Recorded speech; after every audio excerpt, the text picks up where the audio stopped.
にちは、あきです。今回の How to 動画はこちらのデザインにしました。じゃん。かわいいですよね。インスタグラムでこちらのデザインもとってもいいねもらえたので、今回はこちらの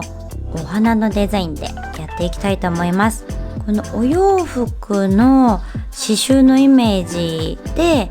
このアートは作ったんですけど、このよーく近くで見てもらうとちょっとこの立体にモケモケなってますね。このブルーのところもこのちっちゃいお花がふさふさしてます。マットコートだと秋冬っていうイメージが強いんですけど、このデザインだったら白のちょっとシースルーで刺繍を作ってるので、夏でもとっても可愛いんじゃないかなと思って、こちらのデザインを今回はやっていきたいと思います。それではスタート。今日なんですけど、このお花の種類がブルーのところと白いのと2種類あるので、今回はまずこの白いお花の刺繍アートをやっていきます。今回もこの美肌シリコンハンドさんにモデルをお願いして、お客様に施術をしているイメージで見ていただけたらと思います。ちょっと前回動画が長すぎたなと反省したので、もうベースを塗っておきました。そしてこの後すぐ万年筆に入っていくので、前回説明したようにプリジェルさんのキャンジェルを1回塗って、すでにバフを終えた状態になります。もしそれまでの工程が気になる方はカラフルフラワーの動画を見ていただけると参考になると思います。まずこのお花のシースルーの部分ですね。このお花薄い白でシースルーに作ってあるんですけど、このシースルーの色でここにお花を描いていこうとすると、ちょっと私の場合はボケててどこに花を描いたのかわからなくなっちゃうのと、花のバランスがとっても取りづらいので、まずこの万年筆でお花の下書きを入れていきます。今日は白いお花を描いていくので、こちらのアクリリックインクのスーパーオペイクホワイトを使っていきます。前回ちょっと言い忘れたんですが、よーく振ってから使ってください。このお花の形なんですけど、子供みたいな絵が出てきちゃいましたけどこんな感じで丸い花びらの4枚、5枚、6枚花、こういうほんとまん丸なお花をイメージして、これをランダムに描いていきます。ペーパーパレットに先ほどのスーパーオペイクホワイトの絵の具を出して万年筆で描いていきます。さっきの落書きのような絵をイメージしながら、まずはちっちゃい4枚花で、ここは下書きなのでなんかすっごい綺麗に描こうというよりは、お花の形が確認できればいいかなという感じです。間違えたらエタノールで拭いちゃいます。絵の具なので簡単に拭けます。慣れてるもので下書きは描いてもらった方が多分描きやすいと思うので、ジェルの方が慣れてるとか絵の具の方が描きやすいとか、その場合はベースジェル塗ったらもうそのままジェルとかで下書きをしてみてください。お花とお花の間にこの部分とかちょっとクリアに残すと可愛いので、ここはクリアに残すゾーン、残すゾーンですね。ゾーンの方で残すゾーンじゃなくて残すゾーンで残すちょっとじわっときちゃったんですけど、ちょっと一旦こんな感じでいいかなと思います。この下書きが描けたら、ここのシースルーの色を塗っていきます。ちょっと私は全部色を混ぜて作っちゃってるので、混ぜる時に使うのがこちらのみんな大好きメルティーさんですよね。すいません、勝手にみんな大好きにしちゃったんですけど、すごいコスパがいい万能なクリアジェルです。そしてこれに混ぜていくのがプリジェルさんのライナーホワイトです。このプリジェルさんのライナーホワイトってすごいこっくり全然流れる感じじゃないアート用のホワイトなので、これ本当に爪楊枝の先っちょにちょんって感じで混ぜていきます。でもう混ぜて作ったものをこんな感じにコンテナに作ってありますが、ご自身の使ってるもので作っていただければと思います。シースルーの白を塗っていくのは前回も紹介したこのクリズノさんの M サイズボサボサバージョンの方です。一回塗ってみます。この下書きを目印にこうやってシースルーのクリアを塗っていきます。で、さっきここはクリアに穴を開けると言っていたので、そこは間違えて塗らないようにこんな感じで。マットコートって色がちょっと白っぽくなりますよね。なのでここで結構白めのジェルを使っちゃうと、マットかぶせた時にあれ思ったよりシースルーじゃないっていうことが起こったりするので、ここは本当に結構薄めの白、クリア感の強い白を使ってもらうと、マットコートした時にいい感じのシースルー感になると思います。それもできたらサンプルの時に一回色の具合を確認しとくといいのかなと思います。見えますかね。いいですね。あと最初に言えばよかったんですけど、このデザインってちょっと薄めに膨らみというか、少しやっぱりふっくりした印象になるので、もしできれば爪を整える段階でファイルを少しスリムに、爪の形最初細いかなって感じぐらいでも、最後仕上がった時こんな感じでちょっとぽってりなっていくので、それもおすすめです。ちょっとこうしばらく描いてると透けて出てくるんですけど、それも可愛いので、こんな感じで一旦硬化します。で、今お花の部分だけ白いジェルを塗ってないところとの段差があるので、ここを埋めつつトップコートでフォルムをきれいに作っていきます。このトップの前にいつもなんかこうフォルム作る用のビルダージェルとか入れてますっていう方は、この段階でそれを入れていきます。ちょっと今回手元がものすごい浮いてしまってすみません。まだこのシリコンさんの扱いにちょっと慣れません。こんな感じでつるんとさせて硬化します。そしたらこの後にマットトップコートをのせていきます。私はこちらのエラバイシャイニージェルさんのマットトップを使っています。本当に残念なことにこれが廃盤になっちゃったんですよね。他にマットコート今見つけられてなくって、ちょっと今あるものでこちらを紹介させていただくんですけど、このトップのマットってこの質感とかね、結構好みがあると思うんですよね。あと私このエラさんは全然黄ばみがないのですごく好きだったんですけど、ちょっと代わりになるようなものを見つけたらまた YouTube でご紹介させていただきたいと思います。またなんかコメントとかでももし教えていただけたらすごく嬉しいです。そしたらマットを塗っていきます。自分が気に入ってた商品が廃盤になることほど悲しいことってないですよね。なんでこんなに良かったのに廃盤になっちゃうんだろうっていう気持ちです悲しい。ちょっとすいません、チップがずれちゃいましたね。ちょっと思わぬ、今日ちょっとシリコンさんの調子が悪い。自分のすごいお気に入りのものを見つけ出すまでって結構時間かかりませんかやっぱりこだわればこだわるほどお気に入りが狭まっていくというか、ちょっと一回これで硬化しちゃいます。これは拭き取り必要なので今拭き取ってしまいます。ノンワイプで好きなのありますっていう人はそれを使っていただいて、はい、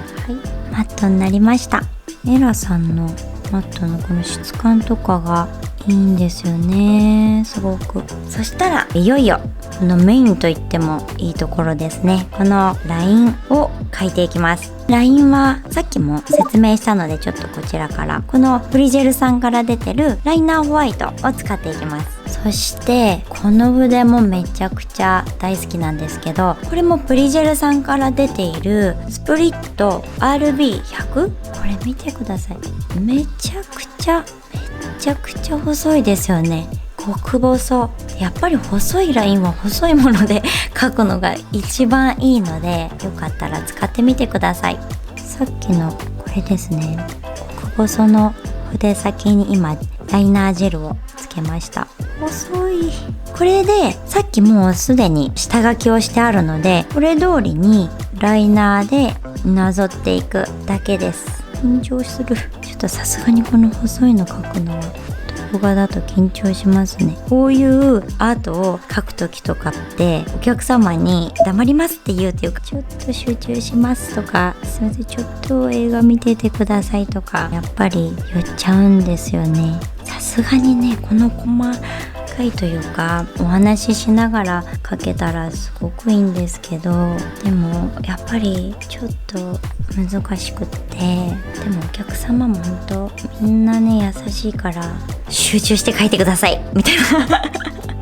感じで言ってもらえるのでありがたかったなって思います。そう、私もうサロンは辞めてしまったので、今は本当に YouTube に全力投球という感じです。もうガイドラインがね下に書いてあると書くのもとっても楽です。最初に書くのめんどくさいなっていう感じなんですけど、後々書いといてよかったっていう感じになるといいですはい、こんな感じで書けました。そしたらこれはまだ硬化せずに、このお花の真ん中部分ですね、こういうのを描いていきたいと思います。これは丸が書いてあったり、ここから角がちょっと出て、この角にまたドットを描いてというような感じで描いていきます。丸描いたり、この筆いいですよねはい、こんな感じで描けました。ちょっと白だから今回分かりづらいですよね。横から見るとこんな感じで、ここまだ硬化はせずに、ここに粉をかけていきます。ここでかけるのがこちら、サンシャインベイビーさんから出ているこのホワイトマットスノーっていうラメがあるんですけど、これねめちゃくちゃいいんですよ。何がいいかと言いますと、ラメなんですけどキラキラがないんです。白い粉っていうか、私はこのキラキラが入っていない白いラメがものすごく好きで、これは本当に可愛いんです。これをさっき描いてまだ硬化してないジェルの上に直接かけていきます。メタルプッシャーなんかを使っちゃうんですけど、すくってさーっとかけていきます。これやってるとお客様そんなにかけるのみたいな感じでみたいな感じになるんですけど、こんな感じで、そうなんですよね、私たっぷりかけてかけ漏れがないように、お客さんの指も勝手にちょっとすいませんって言いながらプルプル払って、で全面しっかりついていることを確認したら、このままライトに入れていきます。それで硬化の注意点なんですけど、このライナーシリーズは顔料が多いので硬化しっかりした方がいいんですね。本来60秒でいいっていう感じなんですけど、しっかり2分入れていきます。すでに粘度が高くてそもそも硬化しづらいジェルにこの粉をかけることでさらに光が届かなくなるんですよね。なのでこの粉をかけちゃってる分もしっかり2分硬化して、そうすると何の問題もなくお客様も戻ってこられたので、長めに入れていただけるといいと思います。そしたらですね、これを払ってみます。うわ、シリコンに粉がつきまくっちゃいました。ちょっと慌てて今シリコンをきれいにしました。じゃん、できました。ちょっとこれアップで見てもらおうかな。わかりますか？この見えますね、感じ、パサパサした感じ少しザラザラして刺繍っぽい感じになりました。これかわいいですよね。そしたらちょっとポイントがあって、これラメをかぶせてるので少しやっぱり引っかかるんですね。冬だとニットとかそういうものに引っかかってしまうので、バフを入れていきます。最後にこのチップのこの部分、マットじゃないんですよね。ここツヤ仕上げになってるので、このツヤを後で塗っていくんですけど、ツヤを入れちゃった後にバフかけて、ここが傷ついちゃうとツヤが綺麗に出ないので、先にバフをかけていきます。この時も220ぐらいでバフをかけます。で、せっかくやったアートなので本当に力を入れずにふわっとやするくらいの気持ちでかけます。お客様に出す前にサンプルとかでちょっと試していただいて、で自分の服とかにこう触らせてみて、どれぐらいだったら引っかからないかっていうのをちょっと検証してからやっていただくといいと思います。はい、でこんな感じでさっきよりちょっと滑らかになってるの分かりますかね。でもちゃんとこう立体とこのモケモケ感は残ってます。そしてこの穴の開いた部分をクリアジェルでツヤ出ししていきます。穴の部分のツヤ出しに使うのがリュージェルさんのノンワイプトップジェルです。そしてもう一つここでハンディライトを準備しておいていただくととっても便利です。リュージェルさんのトップジェルをペーパーパレットの上に置いて、さっき使ってたこの筆の先がへたれちゃったものをトップ用に使っていきます。でクリアにしたかったこの部分を埋めていきます。でこれなんでリュージェルさん使ってるかっていうと、このリュージェルさんは粘度がちょうどいいんですよね。ここでハンディをすかさず当てるという感じです。トップジェルが流れないように一瞬でこのハンディライトで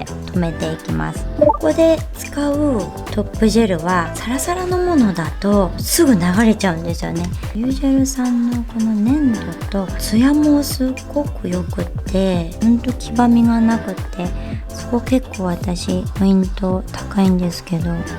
こんな感じですぐ仮止めをして、そしてこれで硬化して終わりです。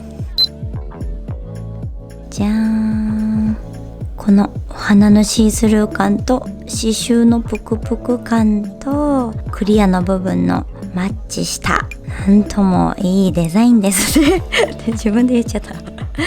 可愛いですね。アップで見ると質感がさらにわかります。はい、じゃあ今日はこれで終わりになります。次回の動画でこちらの青いお花のアートをやっていきます。これ一見同じやり方に見えるんですけど、お花のところの小さいですね、小花のところは結構ポイントがあるので、またぜひ次回も見ていただけたら嬉しいです。そして今回もこの動画を見てこちらの刺繍のフラワーやってみたよという方がいましたら、ハッシュタグ秋_ネイルアートをタグ付けしてぜひ投稿してください。皆さんの刺繍アートを見れるのを楽しみにしています。